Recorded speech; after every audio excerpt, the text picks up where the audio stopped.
ಎಲ್ಲರಿಗೂ ನಮಸ್ಕಾರ. ನಾಗಪಂಚಮಿ ಹಿಂದೂ, ಜೈನ ಮತ್ತು ಬೌದ್ಧ ಸಂಪ್ರದಾಯಗಳಲ್ಲಿ ಪೂಜ್ಯ ದಿನವಾಗಿದ್ದು, ಅತೀಂದ್ರಿಯ ಸರ್ಪಜೀವಿಗಳಾದ ನಾಗಗಳ ಆರಾಧನೆಗೆ ಮೀಸಲಾಗಿದೆ. ಈ ಆಚರಣೆಯು ಹಿಂದೂ ಕ್ಯಾಲೆಂಡರ್ಗೆ ಅನುಗುಣವಾಗಿ ಶ್ರಾವಣ ತಿಂಗಳ ಪ್ರಕಾಶಮಾನವಾದ ಅರ್ಧದ 5ನೇ ದಿನದಂದು ನಡೆಯುತ್ತದೆ. ಕರ್ನಾಟಕ, ರಾಜಸ್ಥಾನ ಮತ್ತು ಗುಜರಾತ್ನಂತಹ ಭಾರತದಲ್ಲಿನ ಕೆಲವು ಪ್ರದೇಶಗಳು ಅದೇ ತಿಂಗಳ ಕಡು ಅರ್ಧದಂದು ಕೃಷ್ಣ ಪಕ್ಷ ನಾಗಪಂಚಮಿಯನ್ನು ಆಚರಿಸಲು ಆಯ್ಕೆ ಮಾಡಿಕೊಳ್ಳುತ್ತದೆ. ಹಬ್ಬಗಳ ಸಂದರ್ಭದಲ್ಲಿ ಒಬ್ಬರ ಕುಟುಂಬದ ಯೋಗಕ್ಷೇಮಕ್ಕಾಗಿ ಅವರ ಆಶೀರ್ವಾದವನ್ನು ಪಡೆಯಲು ಬೆಳ್ಳಿ, ಕಲ್ಲು, ಮರ ಅಥವಾ ಹಾಲಿನೊಂದಿಗೆ ವರ್ಣಚಿತ್ರಗಳಲ್ಲಿ ಚಿತ್ರಿಸಲಾದ ವಸ್ತುಗಳಿಂದ ಮಾಡಿದ ನಾಗನನ್ನು ಪ್ರತಿನಿಧಿಸುವ ದೇವರಿಗೆ ಅಭಿಷೇಕ ಮಾಡುವುದನ್ನು ವಿಸ್ತಾರವಾದ ಆಚರಣೆಗಳು ಒಳಗೊಂಡಿರುತ್ತದೆ. ಹೆಚ್ಚುವರಿಯಾಗಿ ಜೀವಂತ ಹಾವುಗಳನ್ನು, ವಿಶೇಷವಾಗಿ ನಾಗರ ಹಾವುಗಳನ್ನು ಈ ದಿನದಂದು ಪೂಜಿಸಲಾಗುತ್ತದೆ. ಆಗಾಗ್ಗೆ ಹಾಲನ್ನು ಅರ್ಪಿಸಲಾಗುತ್ತದೆ. ಪುರಾತನ ಮಹಾಕಾವ್ಯವಾದ ಮಹಾಭಾರತದಲ್ಲಿ ರಾಜ ಜನಮೇಜಯನು ಸಂಪೂರ್ಣ ಸರ್ಪ ಜನಾಂಗವನ್ನು ನಿರ್ಮೂಲನೆ ಮಾಡುವ ಉದ್ದೇಶದಿಂದ ತ್ಯಾಗದ ಸಮಾರಂಭವನ್ನು ನಡೆಸುವುದನ್ನು ತಡೆಯಲು ಆಸ್ತಿಕ ಋಷಿ ಮಧ್ಯಸ್ಥಿಕೆ ವಹಿಸಿದರು. ಸರ್ಪರಾಜನಾದ ತಕ್ಷಕನ ಕೈಯಲ್ಲಿ ತನ್ನ ತಂದೆ ಪರೀಕ್ಷಿತನ ಮರಣದ ಪ್ರತೀಕಾರಕ್ಕಾಗಿ ಜನಮೇಜಯನು ಈ ಯಾಗವನ್ನು ಪ್ರಾರಂಭಿಸಿದನು. ಆಸ್ತಿಕ ಋಷಿಯು ಯಾಗವನ್ನು ನಿಲ್ಲಿಸಿದ ದಿನವು ಶ್ರಾವಣ ಮಾಸದ ಶುಕ್ಲ ಪಕ್ಷ ಪಂಚಮಿ ದಿನದೊಂದಿಗೆ ಹೊಂದಿಕೆಯಾಯಿತು. ಈ ಸಂದರ್ಭದಲ್ಲಿಯೇ ಮಹಾಭಾರತದ ಸಂಪೂರ್ಣತೆಯನ್ನು ವೈಶಂಪಾಯನ ಋಷಿಯು ಮೊದಲು ನಿರೂಪಿಸಿದರು. ಅಂದಿನಿಂದ ಮಹತ್ವದ ದಿನವನ್ನು ನಾಗಪಂಚಮಿ ಎಂದು ಸ್ಮರಿಸಲಾಗುತ್ತದೆ. ಶುಕ್ರವಾರ ಆಗಸ್ಟ್ 9, 2024ರಂದು ನಾಗಪಂಚಮಿ ಹಾವುಗಳಿಗೆ ಮೀಸಲಾದ ಮಹತ್ವದ ಹಿಂದೂ ಹಬ್ಬವನ್ನು ಆಚರಿಸಲಾಗುತ್ತದೆ. ಮಂಗಳಕರವಾದ ನಾಗಪಂಚಮಿ ಪೂಜೆ ಮುಹೂರ್ತವು ಆಚರಣೆಗಳನ್ನು ಮಾಡಲು ಸೂಕ್ತ ಸಮಯವಾಗಿದೆ. 6:18ರಿಂದ 8:52ರವರೆಗೆ 2 ಗಂಟೆ 34 ನಿಮಿಷಗಳ ಅವಧಿಯನ್ನು ಹೊಂದಿದೆ. ಹಿಂದೂ ಧರ್ಮಗ್ರಂಥಗಳು ಮತ್ತು ಮಹಾಭಾರತ ಮಹಾಕಾವ್ಯದ ಪ್ರಕಾರ ಭಗವಾನ್ ಬ್ರಹ್ಮನ ಮೊಮ್ಮಗನಾದ ಕಶ್ಯಪನು ಪ್ರಜಾಪತಿ ದಕ್ಷನ 2 ಪುತ್ರಿಯರನ್ನು ವಿವಾಹವಾದರು, ಕದ್ರು ಮತ್ತು ವಿನಿತಾ. ಕದ್ರುವು ನಾಗವಂಶವನ್ನು ಹೊಂದಿತ್ತು. ವಿನಿತಾ ಸೂರ್ಯ ದೇವರ ಸಾರಥಿ ಅರುಣ ಮತ್ತು ವಿಷ್ಣುವನ್ನು ಹೊತ್ತ ಭವ್ಯವಾದ ಹದ್ದು ಗರುಡನಿಗೆ ಜನ್ಮ ನೀಡಿದರು.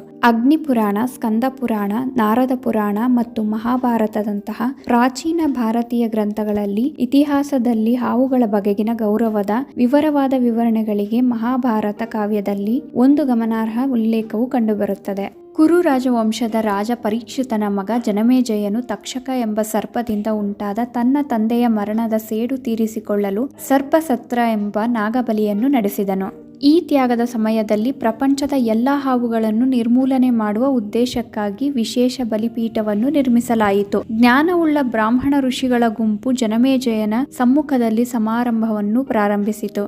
ಆಚರಣೆಯ ಶಕ್ತಿಯು ಎಷ್ಟು ತೀವ್ರವಾಗಿತ್ತು ಎಂದರೆ ಅದು ಎಲ್ಲಾ ಹಾವುಗಳನ್ನು ತ್ಯಾಗದ ಅಗ್ನಿಕುಂಡಕ್ಕೆ ಬೀಳುವಂತೆ ಮಾಡಿತು.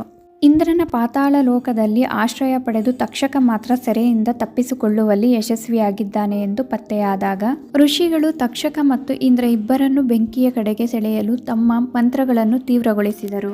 ಘಟನೆಗಳ ಈ ಆತಂಕಕಾರಿ ತಿರುವಿಗೆ ಸಾಕ್ಷಿಯಾದ ದೇವರುಗಳು ಮಧ್ಯಸ್ಥಿಕೆ ವಹಿಸಲು ಮತ್ತು ಬಿಕ್ಕಟ್ಟನ್ನು ಪರಿಹರಿಸಲು ಮಾನಸಾದೇವಿಯ ಸಹಾಯವನ್ನು ಕೋರಿದರು. ನಂತರ ಮಾನಸಾದೇವಿಯು ತನ್ನ ಮಗ ಆಸ್ತಿಕನಿಗೆ ಯಜ್ಞಸ್ಥಳದಲ್ಲಿ ಜನಮೇಜಯನನ್ನು ಸಮೀಪಿಸಲು ಮತ್ತು ಸರ್ಪಸತ್ರದ ಆಚರಣೆಯನ್ನು ನಿಲ್ಲಿಸುವಂತೆ ಬೇಡಿಕೊಂಡರು. ಆಸ್ತಿಕನು ಧರ್ಮಗ್ರಂಥಗಳ ಬಗ್ಗೆ ತನ್ನ ಆಳವಾದ ಜ್ಞಾನವನ್ನು ಪ್ರದರ್ಶಿಸಿದರು. ಜನಮೇಜಯನಿಗೆ ವರವನ್ನು ನೀಡಿದರು. ಈ ಅವಕಾಶವನ್ನು ಬಳಸಿಕೊಂಡ ಆಸ್ತಿಕನು ನಾಗಬಲಿಯನ್ನು ನಿಲ್ಲಿಸುವಂತೆ ಜನಮೇಜಯನನ್ನು ಕೇಳಿಕೊಂಡನು. ಭಾಗವಹಿಸಿದ ಋಷಿಗಳ ವಿರೋಧದ ಹೊರತಾಗಿಯೂ ಬ್ರಾಹ್ಮಣನ ಮನವಿಯನ್ನು ಎಂದಿಗೂ ತಿರಸ್ಕರಿಸದ ಜನಮೇಜಯರು ಪಶ್ಚಾತ್ತಾಪ ಪಟ್ಟರು. ಪರಿಣಾಮವಾಗಿ ಆಚರಣೆಯನ್ನು ನಿಲ್ಲಿಸಲಾಯಿತು. ಇಂದ್ರ, ತಕ್ಷಕ ಮತ್ತು ಇತರ ಸರ್ಪಜೀವಿಗಳ ಪ್ರಾಣವನ್ನು ಉಳಿಸಲಾಯಿತು. ಈ ಮಹತ್ವದ ಘಟನೆಯು ಹಿಂದೂ ಪಂಚಾಂಗದ ಪ್ರಕಾರ ನಾಡಿವರ್ಧಿನಿ ಪಂಚಮಿಯಂದು ನಡೆಯಿತು. ಇದು ಮಾನ್ಸೂನ್ ಋತುವಿನಲ್ಲಿ ಶ್ರಾವಣ ಮಾಸದ ಪ್ರಕಾಶಮಾನವಾದ 15 ದಿನಗಳ 5ನೇ ದಿನದಂದು ಸಂಭವಿಸುತ್ತದೆ. ಅಂದಿನಿಂದ ಈ ದಿನವನ್ನು ನಾಗಸರ್ಪಗಳ ಮೋಕ್ಷಕ್ಕಾಗಿ ಕೃತಜ್ಞತೆಯಾಗಿ ಹಬ್ಬದ ದಿನವಾಗಿ ಸ್ಮರಿಸಲಾಗುತ್ತದೆ.